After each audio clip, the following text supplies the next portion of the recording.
Here we have Emma and Jessica. Put her nose, chin in first, hand across her shoulder and just bring her in.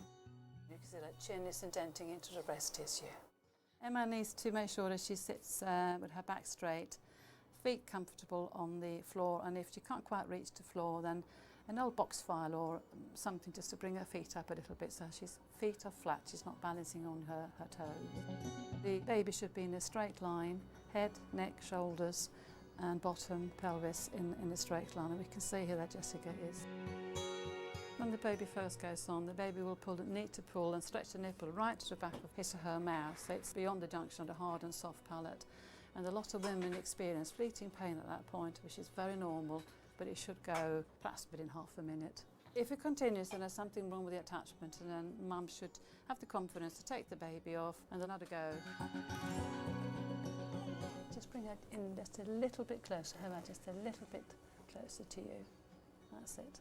Just a little bit deeper into the breast tissue. There's no risk of her sliding off and ending up on the nipple, which is going to give you pain and discomfort. It's all about positioning and attachment. Positioning is what you do with your body to make sure that you're comfortable bringing the baby in. And the attachment is how you bring the baby in for a breastfeed. Baby should be drinking and swallowing. Cheeks should be nice and rounded.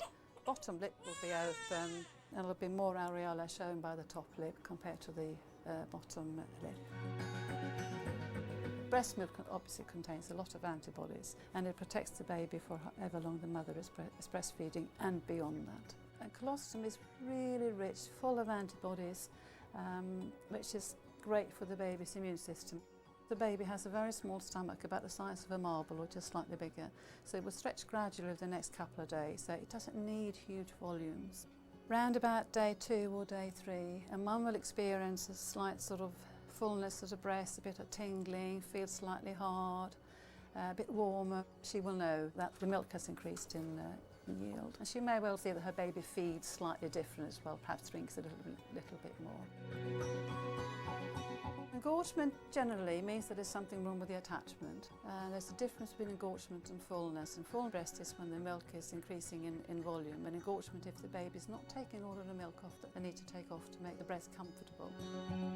Mastitis is an inflammation of the breast tissue, and it means that the milk has got a little bit stagnant into the breast, and it causes a local inflammation. Sometimes it can come on very, very quickly. The mum can feel well 1 minute and totally flu-like and rubbish the next minute, persist, and you feel, oh well, then you must seek medical advice. The Candida organism responsible for thrush likes a nice, warm, moist environment, which the breast and the baby's mouth provides. Thrush of the breast is quite common, and a lot of women with thrush describe soreness on the breast tissue itself, and it's there all the time. It's not just for feeding, so that's how we know that it's nothing to do with attachment, but it might possibly be thrush. You can see that Jessica is stretching and ready to come off the breast tissue spontaneously. Brilliant. That was a typical sort of baby, having a nice feed, being very calm, and then fidgeting a little bit towards the end of the feed, and then stretching and then coming off. So she's self-detached and saying very clearly, I've had what I want from this breast at this particular time. Thank you very much, Mum.